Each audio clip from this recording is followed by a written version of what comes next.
everybody. I am Barb Steinberg. I'm a parent coach for teen girls. I am a teen life coach for girls and a speaker on parenting teen girls.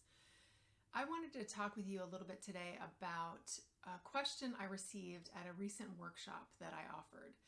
And one of the moms in the audience asked, how much of my own past experiences should I be sharing with my tween or teen?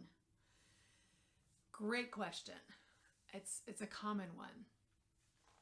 So I'll start by saying years ago, when I was young and an early, brand new therapist, I would run support groups for teenagers.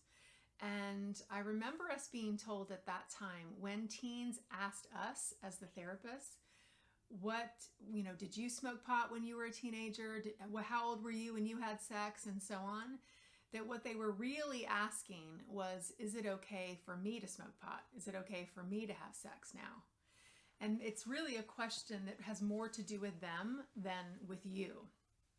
So I know often we would always turn it around back onto them and say, well, what do you think? How old do you think is appropriate for somebody to have sex? What age?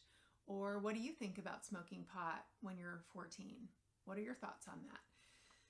So that's one way to have a good conversation, is to get some more information about what they're thinking and what they're wanting, what they're considering. The other is maybe you have had a lot of experiences, and I do think that some of our experiences when we were younger, to share them with our tweens and teens is very valuable for a number of reasons. One is I think it's very connecting.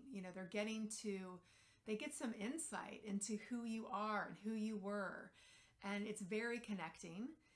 It's also really eye-opening for them to really see their parent as an individual, as a teenager, rather than just, a mom or a dad that's constantly telling them what to do. So that is valuable. And I think it also kind of gives them some insight into not only what you were like as a teenager, but that you can also understand what it is like to be a teenager, and that you can understand them. That you can understand that, it's when you think that everybody's having sex and you're not, this is how it feels. Or when you go to a party and everybody's smoking pot and you're wondering if you should or you shouldn't, this is how it feels. And so they get to see my dad, he really gets it. He knows where I'm coming from. So those are really helpful in having open conversations with them and really discussing these important choices that they might make.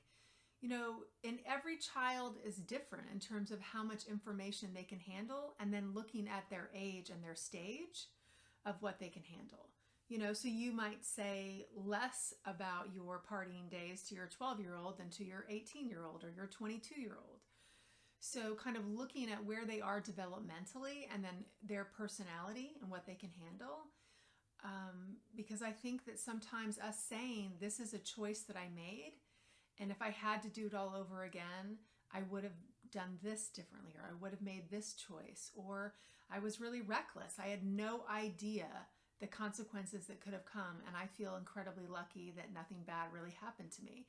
And if I had to do it all over again, I would have waited, or I would have done it in a safer environment, or I would have been protected, or so on.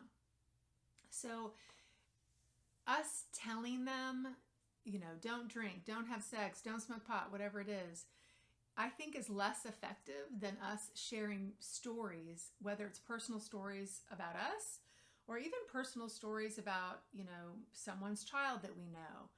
That can be really impactful to kind of connect it to a real life person, rather than always just giving them statistics or facts or the news stories, which can be effective as well. I think combining them is a great idea.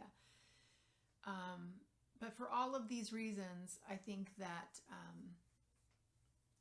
and using your intuition about, how much to share, when to share, I think our intuition's our number one parenting tool. So there's a few things to consider about sharing our past experiences, but I would say overall, it's very valuable and very helpful. So hopefully this has given you some food for thought. Let me know how it goes when you share some of your personal experiences with your teens. If you found the video helpful, please like it, please share it, and thank you so much for listening. Good luck.